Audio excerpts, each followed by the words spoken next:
Why should I listen to you? My vet says blah, blah, blah. You say blah, blah, blah. What should I do?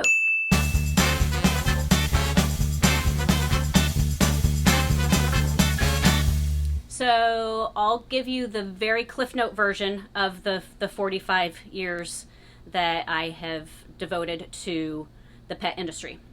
My family was in the business already before I was born. My parents had stores up in Massachusetts where we stayed until I was 6, moved to St. Pete in 81, and my parents had stores there, still do. Worked on and off at the store growing up. I absolutely loved the business, loved the customers, loved all of the different animals. And I thought, okay, well, I'm pretty much convinced that this is what I want to do. Came time where I needed to graduate high school, and my dad said, all right, let's start looking at colleges. And I said, I don't know why I need to look at colleges. I already know what I want to be when I grow up.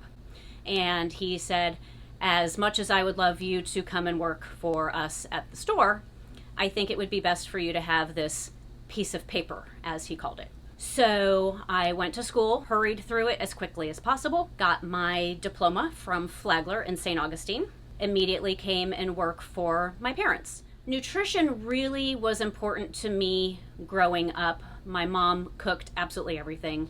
I always knew fresh was better, and making things was going to be obviously healthier than somebody else making them for you and putting in a box. When I had my Doberman, his name was Java, in the late 90s, he was diagnosed with renal failure. He had surpassed the kidney problem straight onto renal. He was super sick, stayed in intensive care for a couple of days. They released him and they said, okay, now to manage him, and they didn't say, to fix him or to keep him alive or anything like that.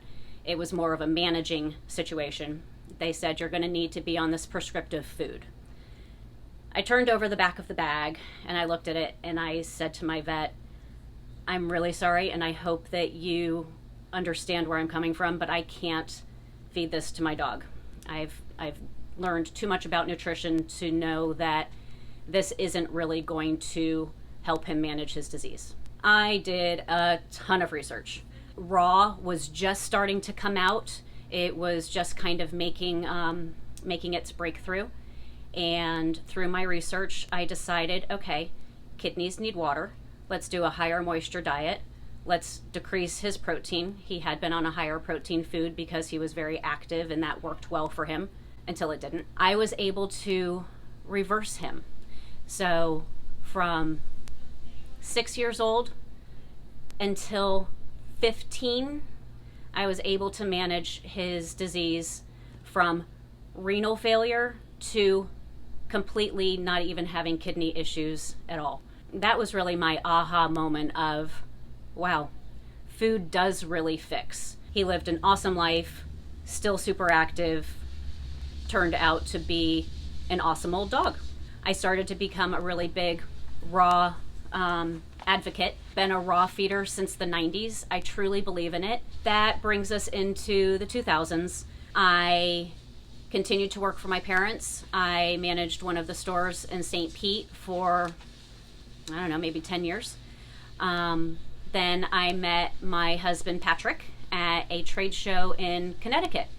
So he lived in Parrish, I lived in St. Pete, and we never met each other prior to that. Met him in Connecticut and tendered my resignation with my family and came and worked for him at the Parrish store. From there, most of you know the rest. It's been almost 15 years and I still love what I do every single day. I love helping people, I love answering questions, and I love being able to see the dramatic differences in pets when I'm able to help them with any type of health issues, skin issues, diet issues. It truly is my passion. I wake up every day knowing that I'm going somewhere where I like to be. So that's my story in a nutshell. I hope to be in the pet business for the rest of my life. I call it home. In fact, I just recently passed my certified pet nutrition specialist certification. This was the hardest class I've ever taken. So if you guys have any issues, any questions, please let me know. You can reach out to me at rachelm@leoandluckies.com. Thank you very much, and I hope you guys have an awesome day. I hope you enjoyed our video. If you did, please be sure to give it a like. If you have any questions or comments, please be sure to put it down in the comments section below.